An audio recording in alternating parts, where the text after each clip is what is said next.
Everyone laughed at the maid at the gala. Then she quieted the room.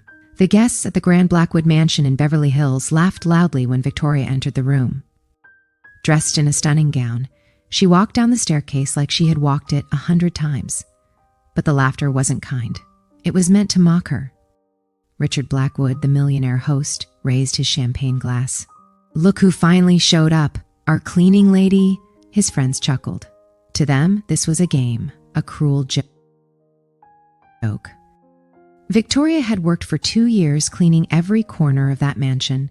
She was used to being ignored, treated like she didn't exist.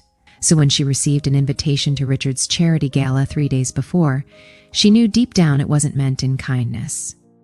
"Dress code, maximum elegance," Richard had said with a smirk, handing her the gold envelope. Richard and his wife Helena hadn't expected her to actually come.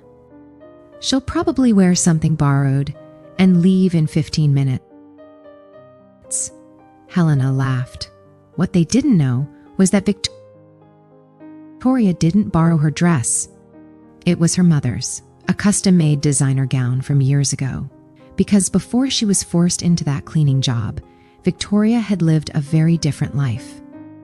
As Victoria walked past the guests, people whispered, "Where did she get that dress? She must have rented it. No way someone like her can afford it." But Victoria stayed calm. She had a secret that would shock them all. Richard approached with a fake smile. "You must feel out of place here." Victoria looked straight into his eyes. "Actually, Richard, I feel like I'm exactly where I belong." The room went quiet. Trying to stay in control, Richard tapped his glass. "Ladies and gentlemen, meet our special guest, Victoria, our hard-working cleaning lady." The crowd laughed again. They took pictures like she was a clown there for their entertainment. But Victoria didn't move. Her calm eyes scanned the audience. She was waiting for the moment she had secretly planned for years. Some guests tried to press her. "Tell us where you got your dress," one woman said with a fake smile. "It belonged to my mother," Victoria answered. "And where did she get it?" "She wore it here 20 years ago," Victoria said, her voice growing louder. Back when she was still known as Isabella Temp Blackwood, the room froze. Richard turned pale. "That's right," Victoria continued. "I'm not your cleaning lady. I'm your half-sister." Gasps echoed. Victoria explained that her mother had been the family's piano teacher. She had a 5-year relationship with Richard's father, Henry Blackwood. When Henry died, Richard hid the fact that Victoria was his sister. He sold the house her mother lived in, cut off support, and erased her from the family. "You took everything," she said. Richard tried to laugh it off. "She's making it up." But then she showed the proof. The Blackwood family ring from her grandfather, documents, and even old letters. Finally, she gave the signal, and 3 people walked into the ballroom, a respected journalist, a lawyer, and an old doctor. Henry Blackwood's private physician. The doctor confessed.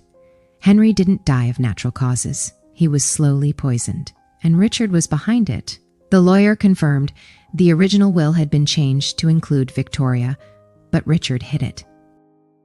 Then Victoria played a recording, Richard's own voice threatening the doctor to stay quiet and calling Victoria that woman and her bastard daughter. The crowd was stunned. Victoria's calm strength silenced the room. Police arrived shortly after. Richard Blackwood was arrested for murder, fraud, bribery, and theft. But Victoria didn't celebrate with revenge. She took control of the company Richard once ruled and turned it into a place of fairness and respect. She raised wages, gave employees better jobs, and started programs for single moms, young students, and victims of abuse. Profits went up 40% because happy, respected workers gave their best. She chose not to punish Richard's children and help them through the scandal. When asked later by a reporter, "Wasn't that revenge?" "No," Victoria said. "Revenge is doing to him what he did to me. Justice is making sure what he did can't be done to anyone else." 6 months later, Victoria sat in her new office at the company now, covered with photos of smiling workers and community programs. She had adopted 2 orphaned girls and was building the peaceful life she always deserved. Richard stayed in prison, sentenced to 25 years. His name was now part of California's biggest business scandal. But Victoria didn't feel joy from his fall, only peace that the truth had finally come out. And as she looked around the office named after her family's real legacy, she remembered her father, Henry. "You would be proud," she whispered, "because I didn't just take back what was mine. I used it to raise others, the way you would have wanted." If this story inspired you, share it with someone who needs to hear that justice is possible. Subscribe to the channel for more real stories about standing up, speaking out, and remembering the power of truth.